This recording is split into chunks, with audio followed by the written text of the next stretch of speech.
Hi folks, it's Scott here, and it's January the 2nd, 2022, and I'm going to share with you something that I'm about to embark on.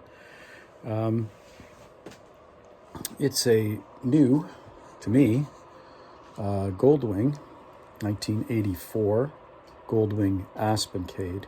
The story on this bike is that about 2 years ago, I started rebuilding my first Goldwing, and that's right over there. And then I came across this one here for a friend of mine. And so he started to work on that bike. It's actually a bike that had been sitting out for approximately hadn't been running for about 6 years. And when we found it, it was sitting outside. Don't know how long, maybe a year or so, or close to a year, sat outside. So just a few of the things that, I'm going to share with you a few of the things that came with the bike. And then we'll talk a little bit about what the current issue is with it. And then I think what I'm going to do is I'm going to start it so that I can show you how it's running now and talk a little bit about what we need to do in order to get it back to the right running ability. Okay, so let's see what we got here. So the bike came with a whole bunch of stuff, as you can see. I got here the Aspencade, the original manual. Never saw one of those before. Also, it came with the climber manual and a Goldwing service manual for 1984 to 87 Goldwing. So that's pretty cool. That's going to be handy. And then here's the file that came with it. And I'll try to stay away from any names, but what you can see here is that the bike was fairly well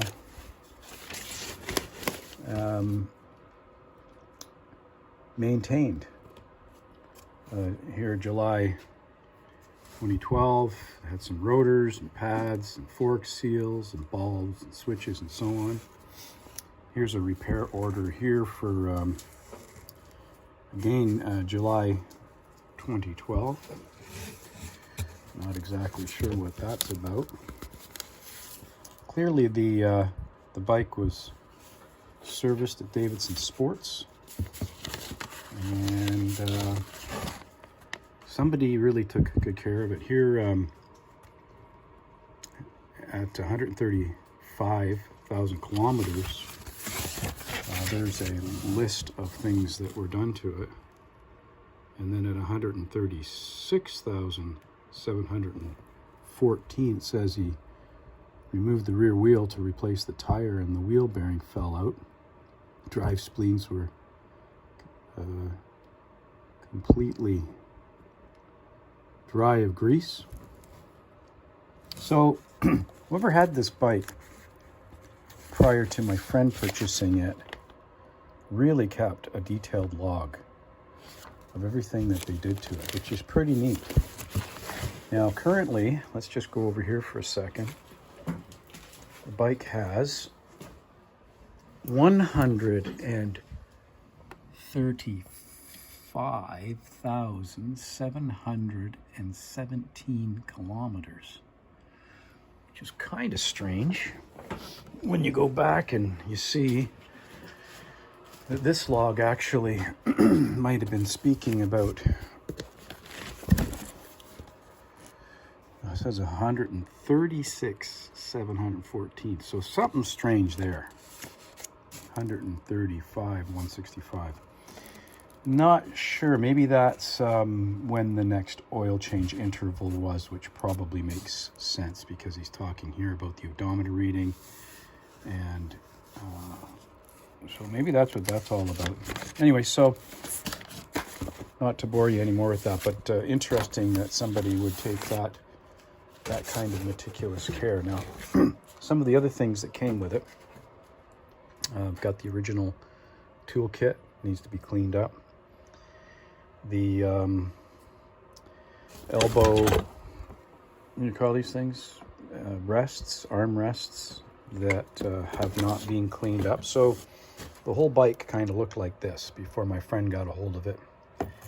And like I said, he spent quite a bit of time just cleaning on it and put new fork seals and fork dust covers on it. Here's another box full of stuff. A license plate from May 2016, so that was probably the last year that the bike was on the road, which is actually be 7 years ago now. This is 2022, so it'll be 6 years ago. And there's a bunch of other parts here as well. So I think what we're going to do is I'm going to come over, and in a minute I'm going to try to start this sucker up. I'm going to open up the garage door and you'll be able to hear it. The issue with the bike, and like I said, my friend did a lot of work to it. He put on new Pirelli tires, the forks were done, the brakes were rebuilt, I believe, or at least cleaned up, new pads. He did a lot of cleaning. It's got the original radio, and he changed the oil. He put new plugs in it, and not sure if the timing belt was done on it or not. I'll have to go back through the information on it and find out when the last time the timing belt was done. Rear tire was replaced as well with a Pirelli, and for the most part, the issue with the bike when he took it for certification was that, I don't have a lot of room in this garage. Put a brand new windshield on it. That windshield is brand new. And so what happened was he took it for certification, and because the carbs weren't in good shape, they couldn't certify it. So that's what we're going to find out. Okay, so what I'm going to do is I'm going to start it. I'm going to open up the garage door. I'm going to start it, and you guys can hear it run the way it is. And then I'm going to go through the process in future videos of taking the carbs off and cleaning them, and we'll see what we've got. Right now, I've got 3 cylinders that are running, that are firing. The fourth one, which I believe would be the number 2 cylinder. 1, 2, 3, 4. Yeah, the front cylinder on the left-hand side of the bike, which is not running, and that carb, I think, is in rough shape. So we'll take a look at that. There she goes. All right. Okay, so you can see what I've got to work with here. There's my snowblower. This is a 1-car garage, and believe me, I got 3 motorcycles in here, and it's definitely not a lot of room. There's my my old 79 GS 850 Suzuki. Just got her put back together again this year. All right, let's see what this sucker does. Turn it on in neutral. Put the choke on and hit the start button. All right, there you go. So you can hear that it's, first of all, it's loud because the exhaust has been modified, and it sounds pretty good. Somebody took the baffles out of her, some different tips on the end. It's running rich, chokes on, but clearly it's only running on 3 cylinders. I'll show you here. I'll come down into the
was interesting. So just after I shut off the video for the startup, what I realized when I checked the other 3 cylinders was that the one cylinder that I thought wasn't running started firing while I was there, but the number 3 cylinder on the right hand side, so the rear cylinder on the right hand side, was not firing. So I think it was just running on 2 cylinders. The 2 and the 3 were not firing very well. Now that could be a fuel issue, but I do need to look in to find out whether 2 and 3 are part of the same circuit for the ignition coil, because I think it is 2, 3, and 1 and 4. So it could have a faulty coil there as well. But anyway, I'll do a bit more testing, and we'll need to figure that out, because if it is a firing issue as opposed to a fuel issue, well, I think I still need to go through those carbs anyway, but I'll probably end up doing both.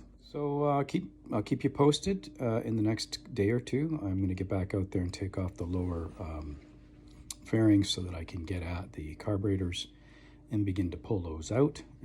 Probably going to pull the plugs as well and see what they look like, and just give it a general sort of clean up and tune up before we get it all put back together again.